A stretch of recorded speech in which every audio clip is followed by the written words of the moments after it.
Entre 1992 et 2010, le nombre de points lumineux a augmenté de 89%. Il serait peut-être temps d'infléchir cette course en avant, nous. Aujourd'hui, 2/3 de la population mondiale ne voit plus la Voie lactée. La bonne nouvelle, c'est que cette pollution est réversible. Il suffit d'éteindre la lumière.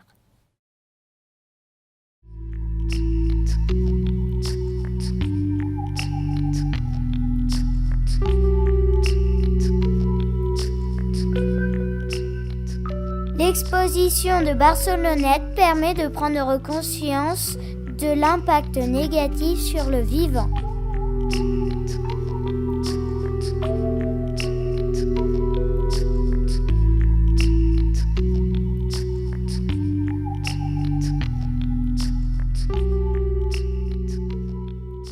Quels sont les impacts sur la vie humaine ? Alors la vie humaine est rythmée depuis toujours par l'alternance du jour et de la nuit. On parle des rythmes circadiens. Et donc le fait de mettre de l'éclairage la nuit, ça change ce rythme.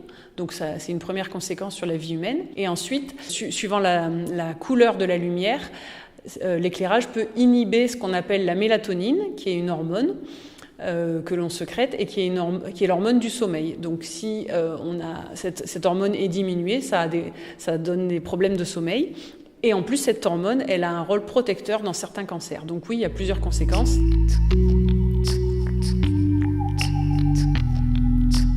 Quel impact sur les oiseaux ça peut avoir ?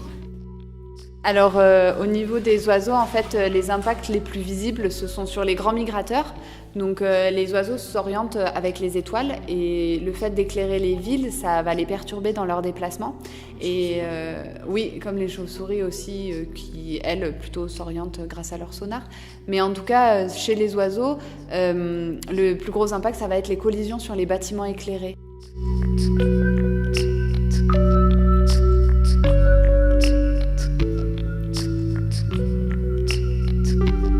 Quels sont les impacts sur les végétaux ? Alors, il n'y a pas beaucoup d'études qui ont été faites pour savoir quels étaient les impacts de la pollution lumineuse sur les végétaux. On sait par contre que les végétaux ont aussi besoin de cette alternance du jour et de la nuit pour grandir. Donc, on se doute bien qu'il va y avoir des impacts pour eux physiologiquement sur leur croissance.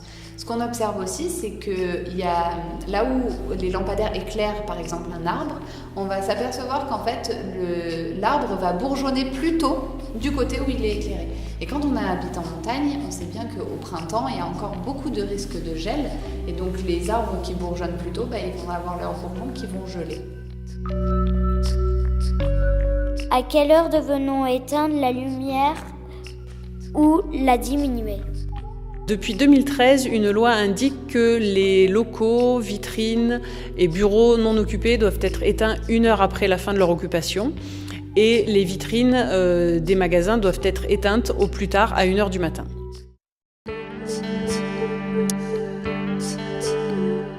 Observez-vous des contrastes sur la luminosité des planètes, des étoiles et de la Voie lactée ?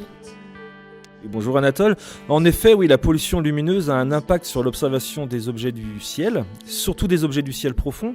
C'est ce qu'on appelle donc les nébuleuses, les galaxies. Quand la pollution lumineuse est présente, ça éclaircit le fond de ciel et donc du coup on a du mal à discerner par exemple le bras des galaxies lointaines ou les étendues des nébuleuses diffuses.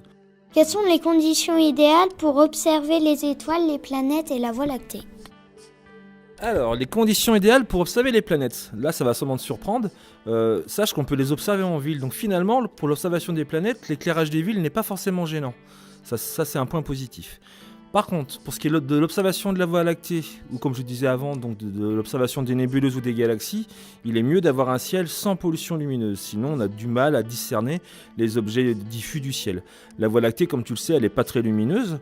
Et aujourd'hui, on sait que 80% de la population mondiale n'arrive plus à l'observer à cause des éclairages urbains.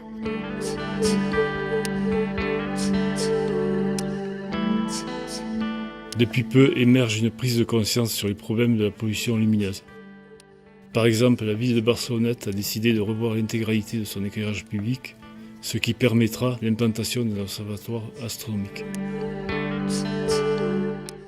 Où va être implanté l'observatoire de Barcelonnette ? Normalement, l'observatoire devrait s'installer sur le site du quartier Craplet, mais on attend quand même la confirmation de l'étude architecturale qui est prévue en 2019. Comme c'est un ancien site militaire, il faut vérifier qu'il est bien adapté pour accueillir les fondations du futur observatoire. Si c'est le cas, donc ça se fera là. Si c'est pas le cas, il faudra trouver un nouveau terrain.